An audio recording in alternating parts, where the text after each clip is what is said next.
Paramashivoham Om Nithyananda Paramashivoham Om Nithyananda.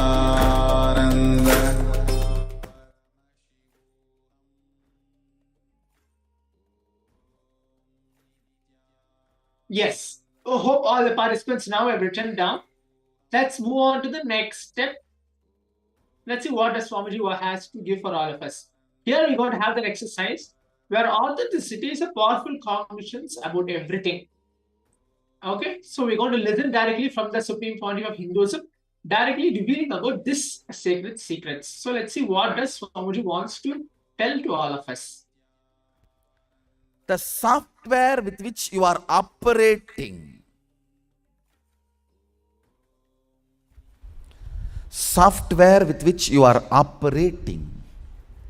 contains certain limitations because the fellows who software with which you are operating contains certain limitations because the fellows who wrote the software itself could imagine only this much. They can't perceive which they don't know. The softwares with which your body and mind is operating may not have faults but has a lot of limitations. If you are in a listening space enough, I will tell you there is even fault. The software with which your body and mind and consciousness is functioning has a lot of limitations. The cognitions you carry has a lot of limitations. The first step human being need to learn is manifesting powerful cognitions in every step of your life is authenticity. Manifesting powerful cognitions in every step of your life, whether it is about your wealth, health, relationships,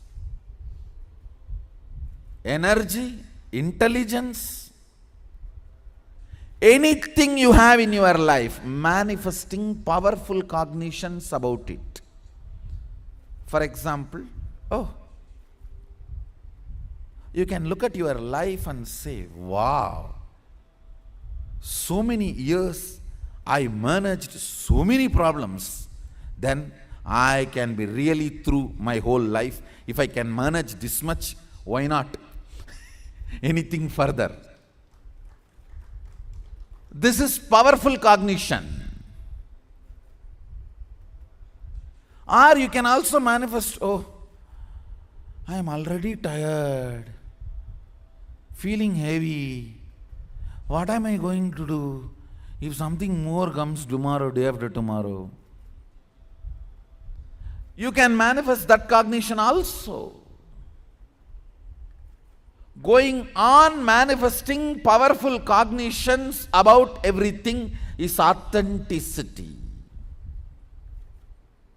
About wealth, life, intelligence, health, body, knowledge, good, bad, fears, hopes, desires, life, relationships, about everything.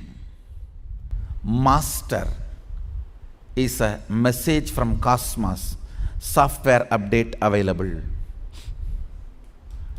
You can say, do it now or not now, remind me later, remind me in the night. You can press anything. I am just a pop-up saying software is updated, ready.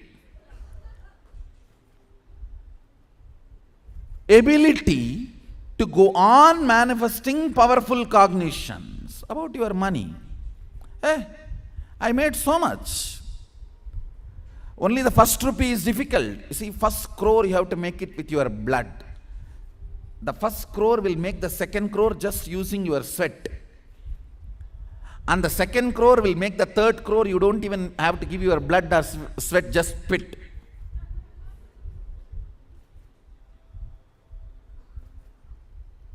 That is the way life is. If you decide to live. Or you can say, oh, this 1 crore itself is paining my back. What am I going to do? You can manifest powerless cognitions. You have a freedom. Understand, it is time.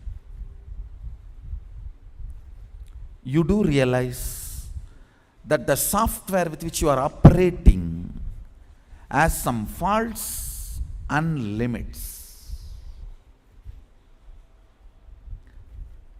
Deciding to manifest powerful cognitions continuously about everything. Immediately say, I don't know how to manifest powerful cognition. I can't practice, I am tired and bored, Swamiji. Even about this, start manifesting powerful cognitions. If you can find your problem, that itself is a proof you can solve it.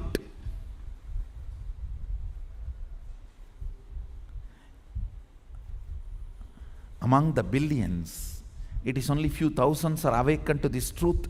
If this truth falls into my ears, Sadashiva is graceful and compassionate enough, he will make that as an experience in my heart. If he can reach this to my ears, can't he reach this to my heart?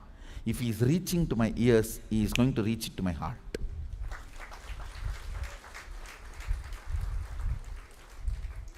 If he is reaching it to my ears, he is going to reach it to my heart. Otherwise, why in the 7 billion, only in these few thousand, I am also part?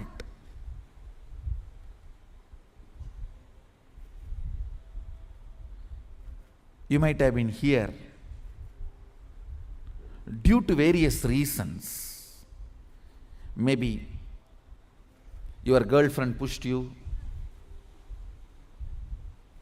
or your mother pushed you, your friend pushed you, your family pushed you, or you saw the flyer somewhere. Whatever may be the reason you are here, but now understand the purpose why you are here. Reasons are not purposes. Reason may be different. Now you need to know the purpose.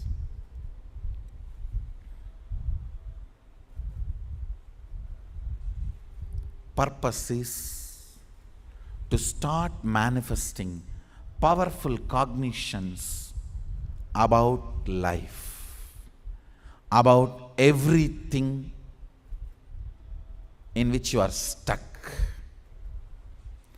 Powerful cognitions are not positive thinking, no. Thinking itself is stupid. How can there be something positive about it? Thinking itself is negative. How can there will be something positive about it?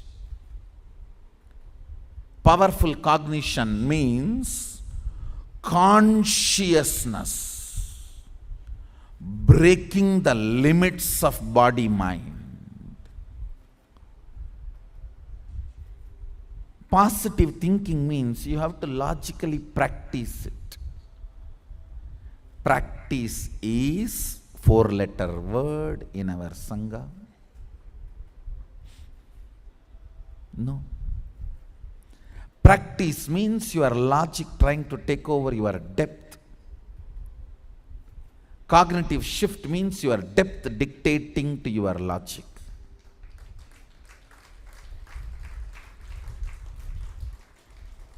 Practice means you think of integrity and say, from tomorrow I am going to practice integrity, 4 o'clock yoga.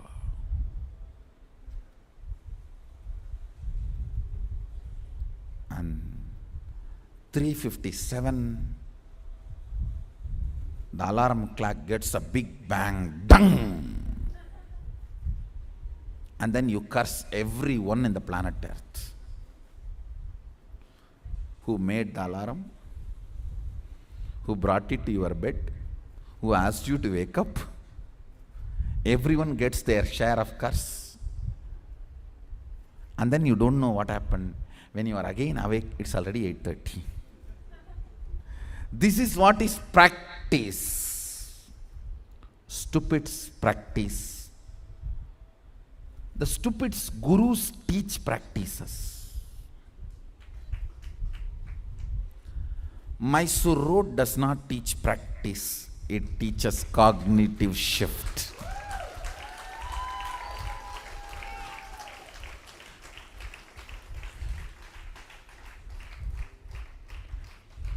For practice, choose another road. For cognitive shift, choose Mysore Road.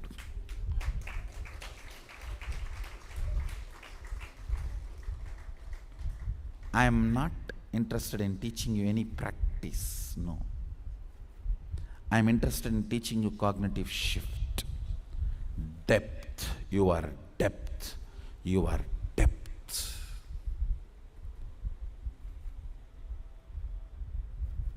Only that need to decide.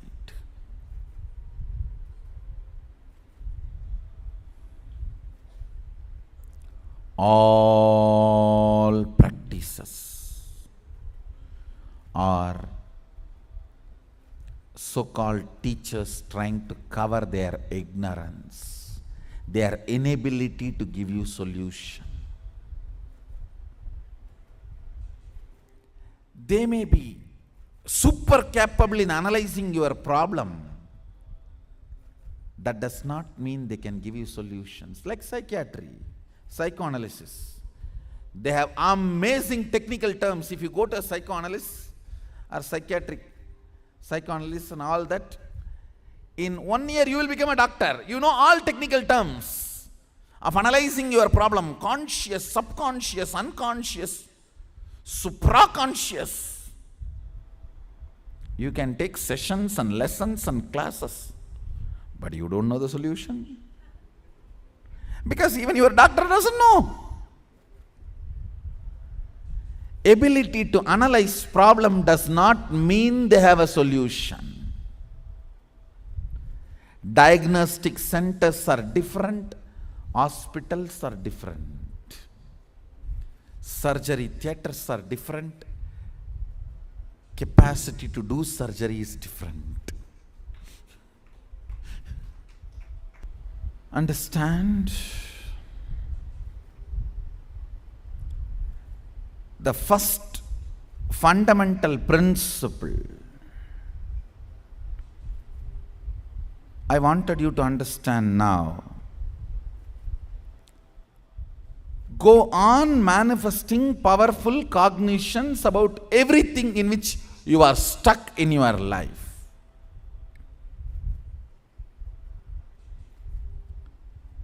Sit for a few minutes and pen down all the powerless cognitions in which you are stuck, the memories which puts you in powerlessness, whether remembrance of money, remembrance of relationship, remembrance of your health, or remembrance of yourself. That is, I think, worst thing. Nobody wants to remember themselves. That is why they try to go for vacation. They jump here, they jump there, they go there, they go here. Unfortunately, they carry themselves with them. What to do?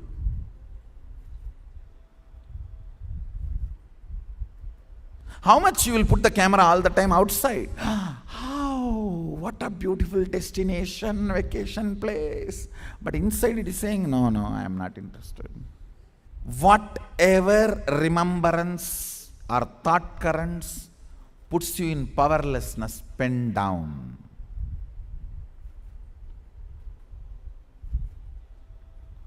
Manifesting powerless cognitions is inauthenticity.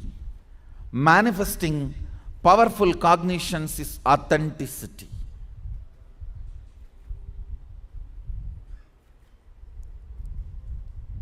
positive thinking is so-called self-development. I am not interested in it. Because that need to be practiced here. Manifesting powerful cognition is totally different level. It is not in the thinking level. It is in the superconscious level. Superconscious intervening in your style of existing is what I call conscious shift, cognitive shift.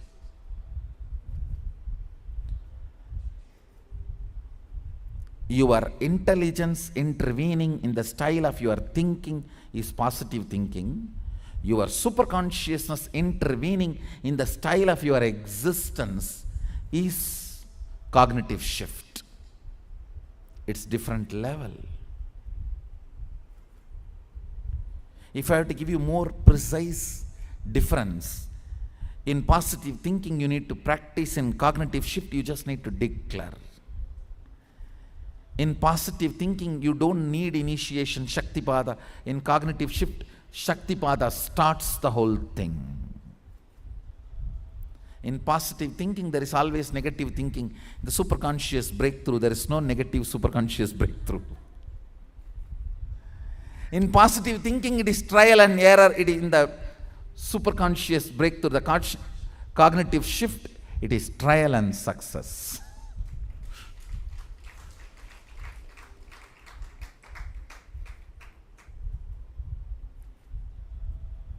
The first step I want you to do.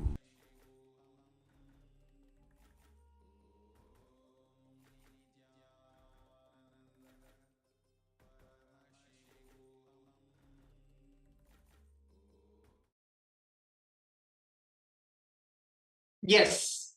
So hope all the participants here understood authenticity and about the powerful cognitions, how to bring that in our life.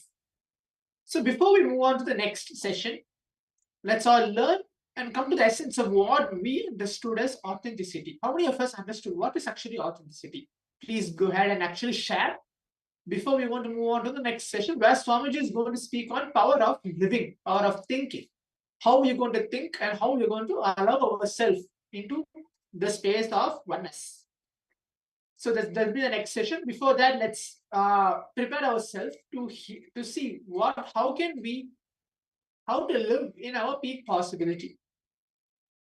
Okay, let's do that now before we move on to the next session, where we're going to hear directly from the Supreme Pontiff of Hinduism, and we're going to go through an exercise as well. The power of thinking, how to unlock the power of thinking, the power of thoughts. So let's do that now. As now we want to prepare ourselves, we want to move on to the next session very shortly. Thank you. Nithyananda. Om Nithyananda Paramashivoham. Om Nithyananda Paramashivoham. Om Nithyananda Paramashivoham. Om Nithyananda Paramashivoham. Om Nithyananda Paramashivoham. Om Nithyananda Paramashivoham.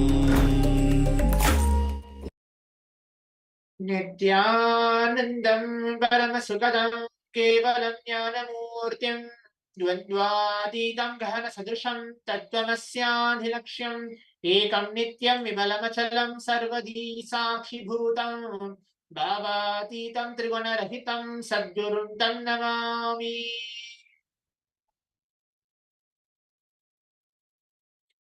Yes, I welcome again back for all the participants here.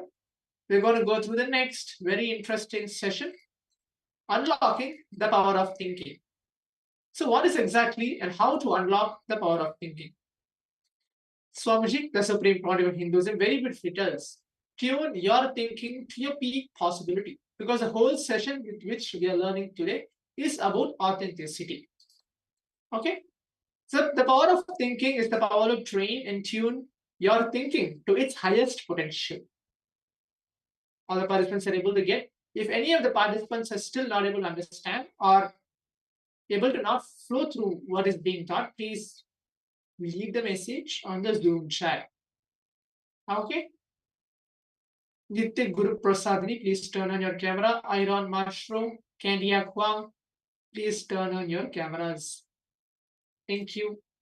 So the power of thinking is the power to train and tune your thinking to its highest potential. Whether you know it or not, whether you believe it or not, you can control your mind in the same way that you control your body movements. You can decide and declare who you want to be.